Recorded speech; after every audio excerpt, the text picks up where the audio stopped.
Hello and welcome to the Nuclear Reactor, and today we'll be reacting to parts 1 and 2 of What If Raditz Turned Good GT Edition. I promised people in the comment section a couple months ago that I wouldn't do the GT Edition until the next part came out so I could do them together, so I waited for y'all. And I hope y'all enjoy this. Please like and subscribe if you haven't already, and comment below what you want me to react to, because I need feedback from y'all. I work off y'all's feedback, and I haven't really been getting that. Heck, last time I checked, the video I dropped today, Yeshua had 0 views. And usually that gets me some of my most views, so I'm confused on that. But I hope y'all enjoy the reactions. Please just let me know if you do, because I'm not getting much feedback back, and if I don't, I'm just gonna stop doing the reactions, because this takes a big part of my out of my time.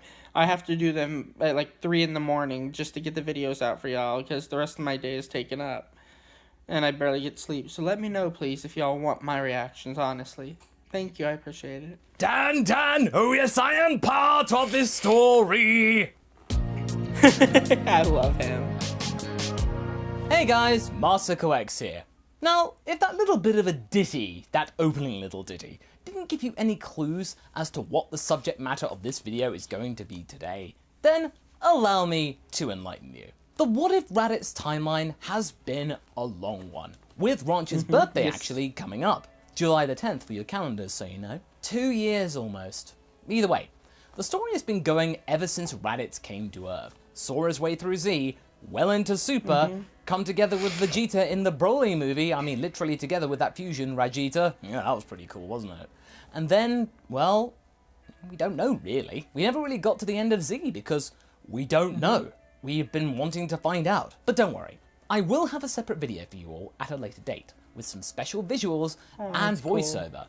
That will explain in detail some points that we will cover today, which is going to take place in the world of Dragon Ball GT, but with some extras attached, because we know some things now that we didn't when the original run of Dragon Ball GT came out originally in 1996. I am going to treat GT for the time being until the main timeline. Wait, GT came out in 1996? My timelines are so far off, because I only started watching the Dragon Ball series and stuff in like 2002 and everything, and I never really paid attention to that back then. Okay, that's interesting. Goes past age 789 and properly overwrites GT's timeline as if it were the de facto future of the What If Raditz universe, but with the addition of elements that we got in Super, such as Beerus and Whis, God Key, as well as all the powers that we witnessed in that series thus far, including Rajita. Oh, that'll be cool. So he's adding everything they already learned from Super. Okay. Yeah, the fusion. I thought it was going to be literally just a separate universe they were doing on here, like they did for actual Dragon Ball GT. Okay, this is going to be cool. Of Raditz and Vegeta. And maybe Ultra Instinct, who knows? I just thought I would include all of this at the start, so to keep you in the loop. So for those of you who are familiar with the GT plot, we will do our best to tidy it up, improve it a little bit. And for those of you who aren't, then, prepare yourselves. 5 years have passed since the 28th World Martial Arts Tournament at the end of Z, where we saw a lot of interesting things happen in that tournament, which I will explain in a future video in great detail. But what I can give you in a summary is that we get to see what adult Goten, Trunks and Ranch can do, and also, here's the kicker, Goku doesn't leave or go anywhere, since Oob isn't a thing. We open up proceedings in the world of R&R GT, with a cinematic sparring on Earth instead of the Lookout. Oh, that's right. Oob wouldn't be a thing. I liked Oob. This isn't between Oob or Goku, because Oob is gone, or never existed. It's actually between Goten and Goku in the mountains. Goten stepped up and offered to train more with his dad at the 28th tournament, and the two of them really hit it off and realized that, hey, they're pretty good training with each other. It really made Goku realize that his family is pretty awesome, and that Goten was a really good sparring partner, since, really, he was basically like him in many ways. As these two are duking it out in their base forms, Raditz is watching the entire thing, not very keen to join them this time. He is pretty contented though. I mean, this has been the longest run of peace on Earth that he can remember. Granted, things were a little dull, but it meant that he could relax, something that he could never Don't jinx it. Ever do during his formative years as part of the Freezer Force. This whole scenario, it's, a breath of fresh air. Here, in this timeline, he's got a family, he's got a brother who's pretty strong and pretty cool, but he knows that he is in a way stronger.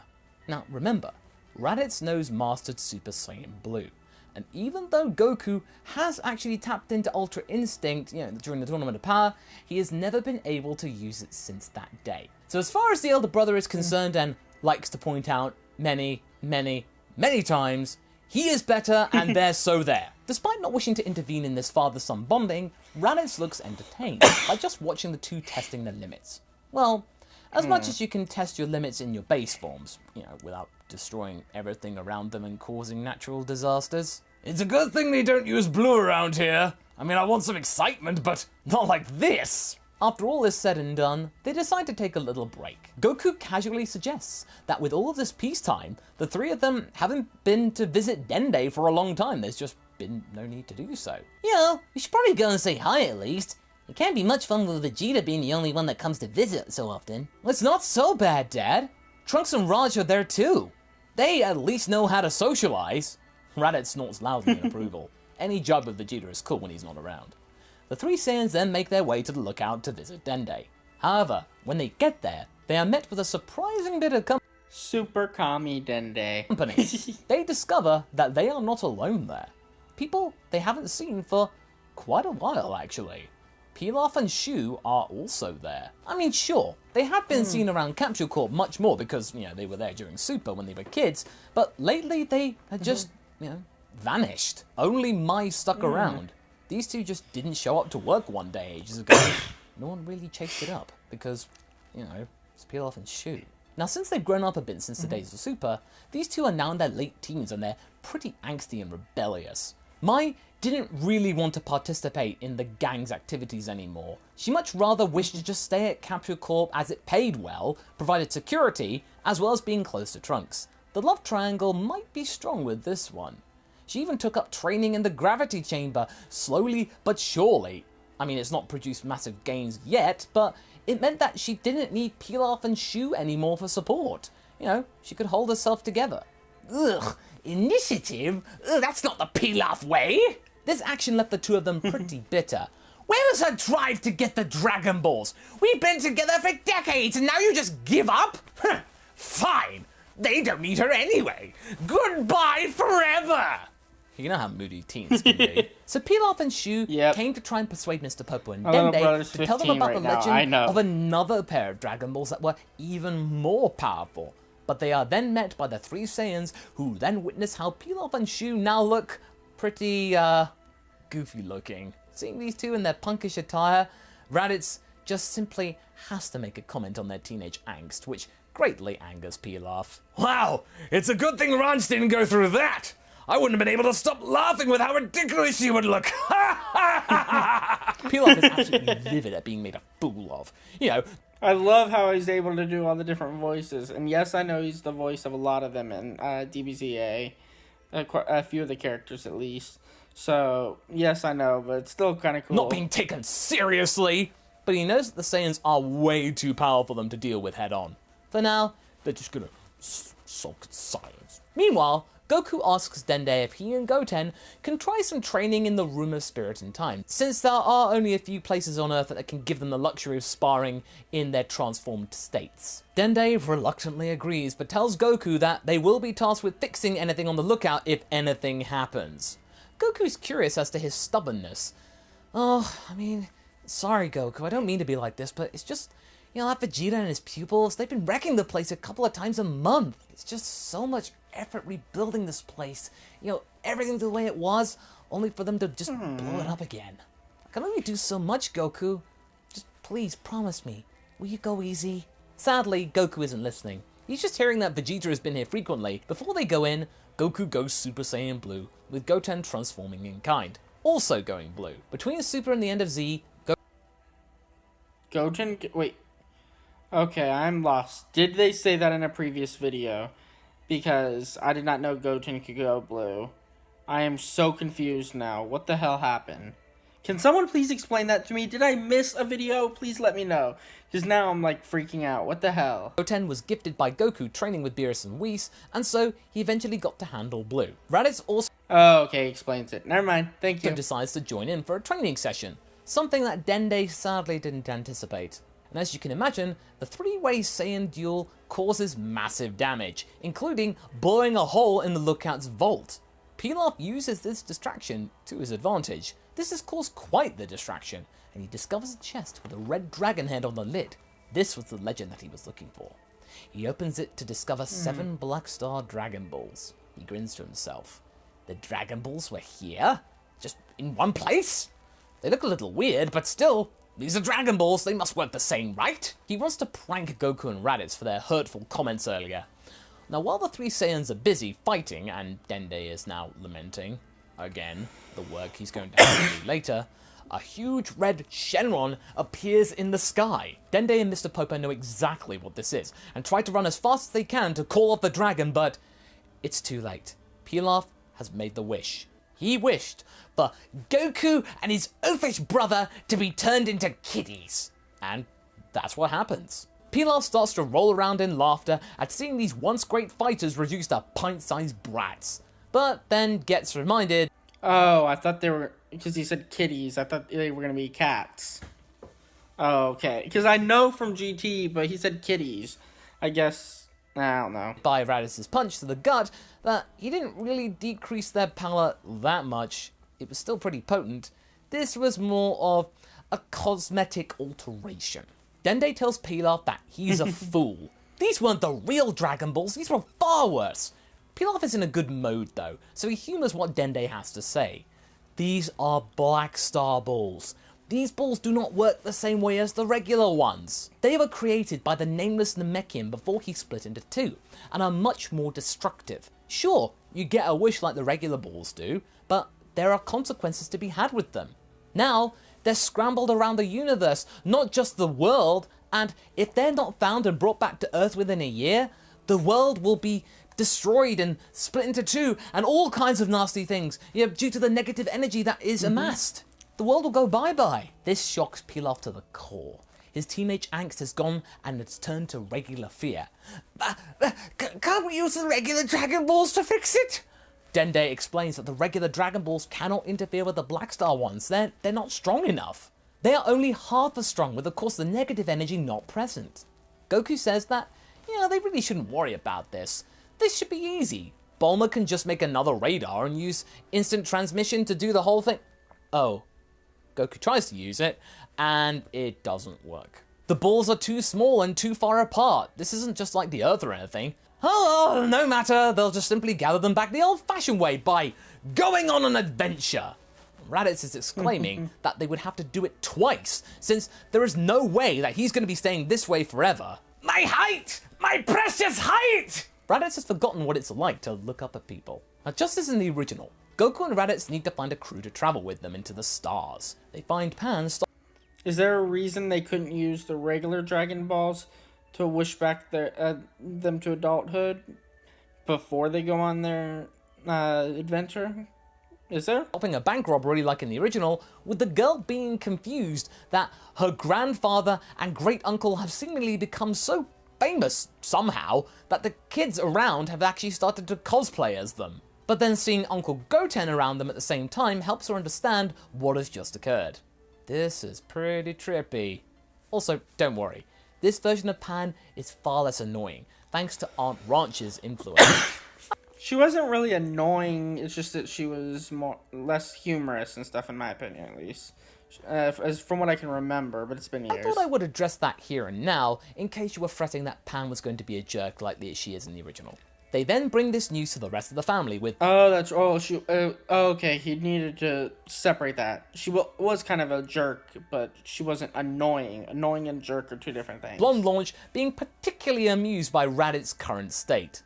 In this reality, Bulma builds a slightly bigger ship, and this time, Pan gets recruited in place of Ranch, who is, at the time, visiting Universe 6 and training with Caulifla and Kale. You may remember from part 12 of Raditz that Ranch and Caulifla developed a rivalry that Ranch was keen to work on. Trunks and Goten are also going with Goku and Raditz. You may remember if you watched GT that he was lined up to take over the duties of running Capture Corps.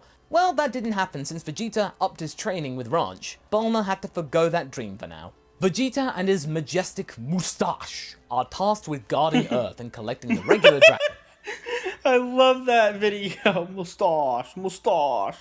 Dragon Balls, just in case that they won't make it back in time in order to use the Wish to evacuate people to New Namek as some kind of backup. The race is on, and yes, just like in the original story, a part of the ship falls off, which causes them to crash prematurely on planet Imeka. They spend the night at a hotel, where they are charged a lot, and the local authorities scavenge their ship. Also, a robot called Giru steals the Dragon Radar. Same old, same old. Raditz is nearly ready to blast the annoying little can to pieces, but Goku stops him because, he's oh so trusting. Instead of Giru, Raditz takes his anger out on the Namekian army, and since our characters are much more powerful in this continuity, logic is not really much of a challenge. Mind you, he wasn't too much of a challenge in the original one because Goku could have easily gone to Super Saiyan had the writers decided to. Now, appreciating the power of the Saiyans in this state, he allows them to overthrow his greedy leader, Don Ki. The Saiyans can continue their journey. They spare Trunks the humiliation of being Princess Trunks in this reality. Goten uses his diplomatic skills to learn that Tsunama, the monster, is not fully in control of the earthquakes that he is causing, so he asks the townsfolk just to forgive Tsunama's actions. Oh, Goten, you're such a precious cinnamon bun, even as an adult. I love this version of Goten, not the one that likes to call people up all the time. The grateful townsfolk give them the first... Oh, I know. He was just such an angsty teen, only thinking about girls and shit in that. Now that was annoying. Black Star Dragon Ball. But you know what's coming. Boom para para. They steal one of the Black Star Dragon Balls, but Goku and friends get another one, luckily on Bihei. The trio then attempt to hypnotize the group, but they then get beaten up by Raditz before they even actually started their dance properly. No! None of that! I'm having Universe 2 flashbacks! You could tell right about now that with Raditz being here and his cautious nature and vivid memory and personality, it sorts out a lot of GT's oddities really quickly before they can even spread and become ridiculous. The brothers reveal to our heroes everything that they know about the lewd cult in exchange for Raditz not hitting them again. They decide to tie them up and deliver them to Cardinal Muchi Muchi, who turns them into dolls and throws them to lewd. Our heroes then win with ease without Doltaki being creepy with Pan. And instead, he escapes right away, warning General Rildo of the Saiyans. Rildo thanks Doltaki for telling him and executes him for his failure. What a lovely reward. The Z-Fighters are now heading to M2, Giro's home planet, unaware of the trap that was set for them by Rildo. Now at the same time on Earth, Vegeta discovers that something weird is starting to happen with their set of Dragon Balls. This isn't supposed to happen. They're starting to hum and emit a faint glow of some sort. And that's where we're going to be leaving things for right now. Yes, this is a multi-parter. So what do you guys think? Is this a version of GT that you can get behind? Well, it's what cool. is Vegeta sensing right I now? obviously knew Leave that. a comment Y'all below. told me Let's to get wait. this discussion but, going. And I shall see you in the next video. Sounds good. Catch you later. And I'll post these. I'll be doing both of them today, but I'll be posting them like an hour apart. I'm gonna make them separate videos. So I hope y'all enjoyed that, and please like and subscribe because it was, as I said, it was like, analytics said 66% of my viewers are not subscribed to me. So please subscribe. I'd really appreciate it. Thank you.